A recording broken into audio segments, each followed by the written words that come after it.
Okay, today we are introducing Chapter 1, which is how to use content area strategies specifically for assessment. So moving on. Teaching and learning. Just because you're teaching doesn't mean that your students are actually learning. So you have to be able to assess your students to see how effective your teaching is. Remember that assessment is the key, and you need to decide prior to using an assessment, what is your purpose? Are you assessing individual needs? Are you informing instruction? Are you providing accountability for your district or your school? What is your purpose for that? Most of us will use informal assessments most often because we are kid watchers. We are always going to observe our kids to see if they are understanding the content that we are trying to teach them. So observation is one. Portfolios. I know in education that gets a bad name, but portfolios are extremely helpful, especially I think for English language arts teachers.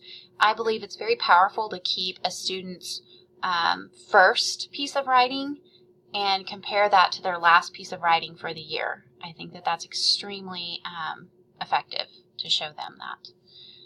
That can go for other content areas as well. Conferences with your students, how are they doing? Just checking in with them, seeing how they're doing. I used these to set goals. What kind of goals do they need to make in a certain content area? What were they doing good at? Where were they strong, and where's their weak points? And then to help them set a goal of, this is what I need to get done this semester or this 9 weeks. This is my goal. That kind of help goes along with self-assessment as well. I think that is probably one of the most powerful assessments you can use in the classroom, is having your students assess themselves. How are they learning the material, and how well are they learning that material? A survey is just a brief, informal assessment that allows you to see what your students are thinking about the content area, how well that they've learned it. It's just very brief and very informal. You can also have a rubric that you've designed to assess a certain project or assignment that you're having your students complete. And sometimes rubrics are most appropriate, and sometimes your checklists might be more appropriate. I think for PE, I think checklists are extremely effective. And, if you've got 90 kids in the classroom or 60 kids, depending on how big your elementary PE classes can be, I think that sometimes you just keep a checklist of those who don't get it, and that's still recording your assessment.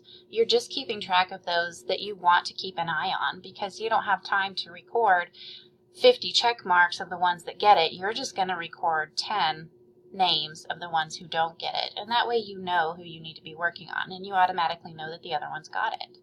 Informal assessments are low stakes. They happen within the authentic learning situations at your school. So while you're teaching, you are using these every day. You can analyze them and use them immediately to help make instructional decisions. I particularly like to have pre-test and post-test data, because I can see exactly what they know about a topic going into teaching it, and then I can actually measure growth, how much they've grown since the beginning of that unit or chapter or content that you're teaching them. And that's extremely powerful during a conference as well, to show them, this is what you knew before and this is what you know now. And of course, I already said it drives your instruction. It helps you select appropriate instructional strategies for your classroom. You can decide what to do if you know what your students know and don't know. We do use formal assessments in the classroom. There are 2 types. The standardized assessments we typically think of as our state tests. They are norm referenced, which means they have a group of students, they've been normed, and those group of students that they use to norm the test are used as a measuring stick to measure everybody else against those students. So your students are compared to other students. How are they performing in comparison to other students?